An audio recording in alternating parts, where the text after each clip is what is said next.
Le 52e Rallye du Gard accueille cette année une nouveauté, le trophée FR6. Un trophée à l'initiative de la FFSA qui a été présenté en février dernier avec un objectif clair, permettre d'accessibiliser le rallye auprès des pilotes débutants ou aguerris qui auront tous le même véhicule, la Peugeot 208 Rallye. Nous allons aller à la rencontre de ces pilotes pour leur demander leur avis sur ce trophée. Moi c'est Thomas Parisi, voilà, j'ai 24 ans, je suis originaire de Haute-Savoie, à côté d'Annecy. On est inscrit au trophée cette année pour découvrir une formule de promotion, chose qu'on a toujours eu envie de faire mais qu'on n'avait pas pu faire avant. Je m'appelle Tristan Pierry, j'ai 24 ans.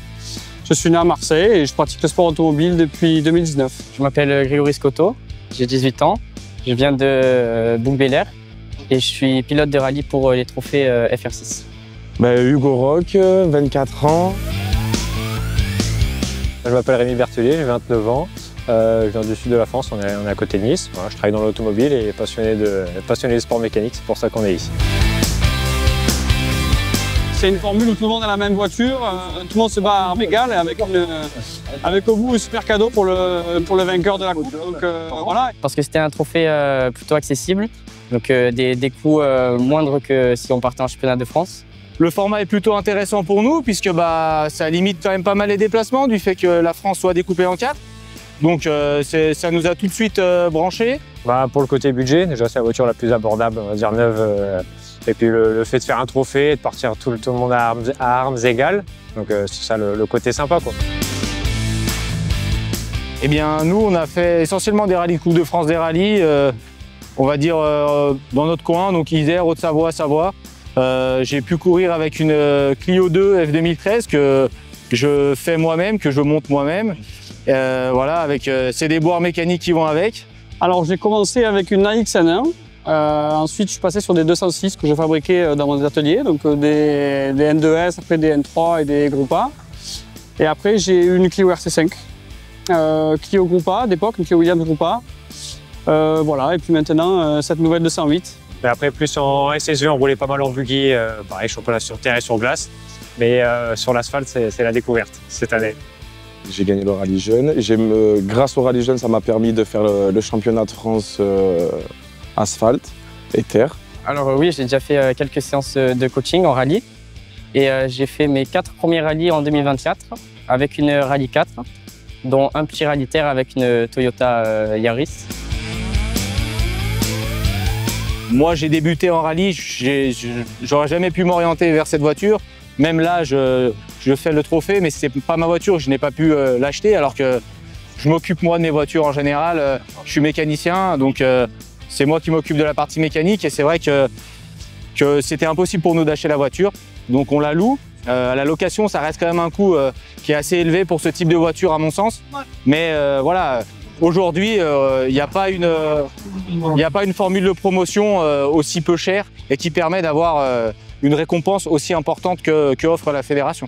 Ouais, celle-là je l'ai achetée. Je l'ai achetée directement à Peugeot Sport en début de saison. Non, moi je suis pas tellement d'accord avec ceux qui disent que c'est une voiture chère. Alors il y en a qui disent voilà, il y en a qui disent bon, un moteur PureTech 3 cylindres, 240 chevaux pour une somme de 40-50 000 euros, c'est cher. Il faut pas oublier qu'on part d'une voiture neuve, d'une 208 neuve, qui coûte, je sais pas, 25 ou 30 000 d'origine, avec une caisse et un arceau très gros, avec tout un équipement de sécurité, de baquet harnais de marque Sparco, avec un travail de développement sur les amortisseurs, avec des freins plus gros, avec une ligne d'échappement. Moi je trouve pas ça cher parce que c'est une somme, oui.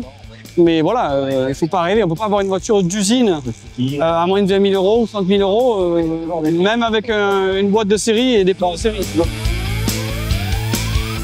Ce qui est sympa avec cette voiture, c'est qu'on reste, on va dire, très simple. Je vais dire un peu comme à l'époque, où on a encore l'embrayage, la boîte de vitesse manuelle, le frein à main, il est encore à l'ancienne, on n'a pas le frein à main hydraulique. Donc on va dire que c'est du pur pilotage, de la pure conduite. Donc c'est ça qui est assez sympathique et c'est ce qui va nous différencier comparé aux autres pilotes. C'est une voiture où il faut être très propre, il faut garder beaucoup d'élan. C'est vraiment un pilotage fin et ça va beaucoup m'apprendre pour l'avenir si j'augmente en catégorie. La voiture est quand même bien conçue, elle est assez simple à conduire. C'est pas compliqué comme auto. Donc voilà, puis après l'aspect entretien, tout ça, elle est facile à entretenir, c'est pas un coût excessif, c'est ça qui est agréable. Après la voiture est joueuse, c'est sympa, on prend du plaisir au volant. Niveau caractéristiques, c'est une voiture qui est vraiment tirée de la série. On a une boîte d'origine, une boîte longue, quoi, comme on peut trouver sur une voiture de tous les jours. Un moteur qui est un petit peu boosté, qui arrive à 145 chevaux, avec un couple très étonnant, un moteur qui reste quand même vachement exploitable. Niveau des trains roulants, ils sont légèrement améliorés, ils restent de série, il n'y a que les amortisseurs qui sont, on va dire, typés compétition. Et ouais, la tenue de roue de la voiture reste très sympa. C'est le pilotage pur, le fait de perdre le moins de temps possible, le fait de le moins glisser possible, parce qu'on n'a pas beaucoup de puissance pour relancer si jamais on fait des bêtises. Donc voilà, c'est retour aux sources. Par week-end, c'est dur à calculer, on n'a jamais vraiment calculé mis bout à bout. Après, tout dépend si on a une avarie pendant le week-end.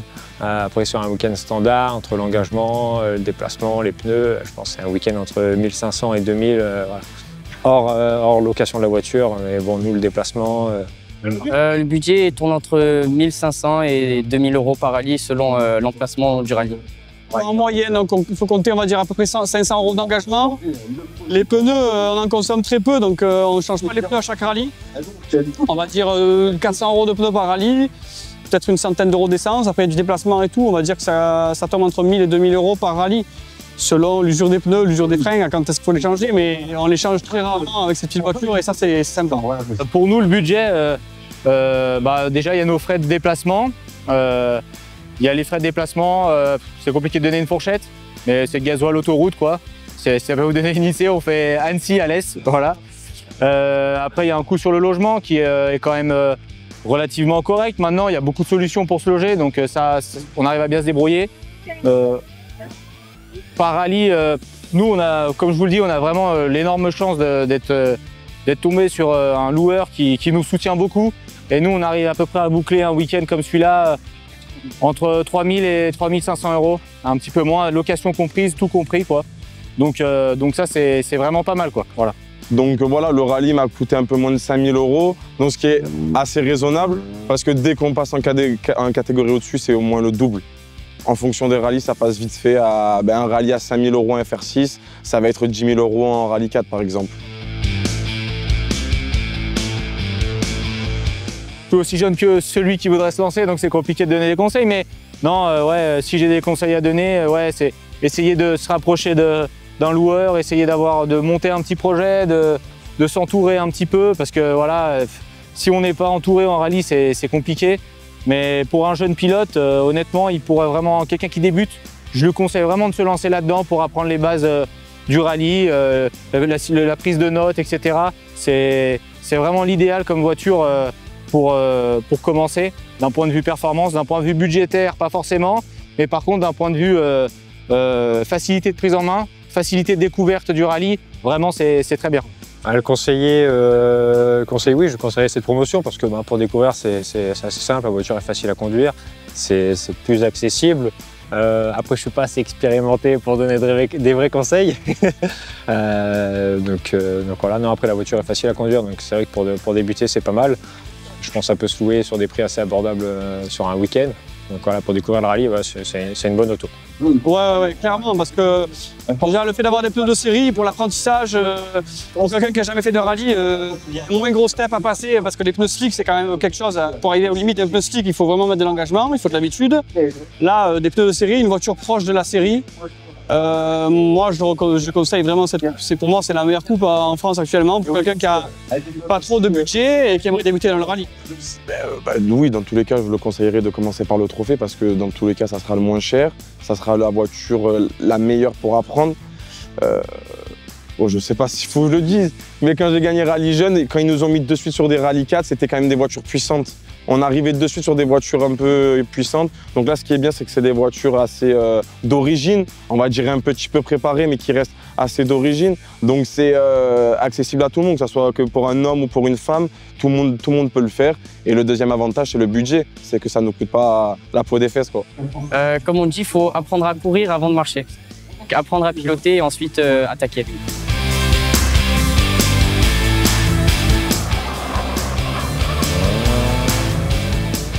Donc, je suis Frédéric Rossel, le président de la ZADALES, l'organisateur du Rallye du Gard, puisqu'aujourd'hui on est sur le Rallye du Gard, et du Col Saint-Pierre, moi je suis champion d'Europe. On organise 4 manifestations, le Col Saint-Pierre en course de côte, le Rallye du Gard, le Seven Race Trek en fin de saison et le match de la Coupe Caterham, un circuit sur le pôle mécanique qu'on est là aujourd'hui.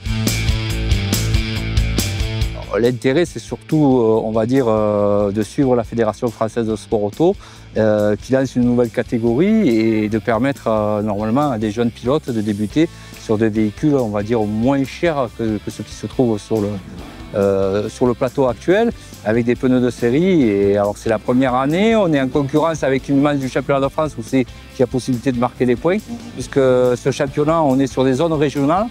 Donc nous, on compte pour la zone régionale du Sud. Voilà, et puis c'est pas beaucoup, c'est 5-6 voitures, mais ça permet de faire débuter et de faire progresser. Et puis bon, dans la famille Rossel, j'ai mes neveux qui sont passés par un rallye jeune, donc on est toujours là pour aider les jeunes à débuter, quoi.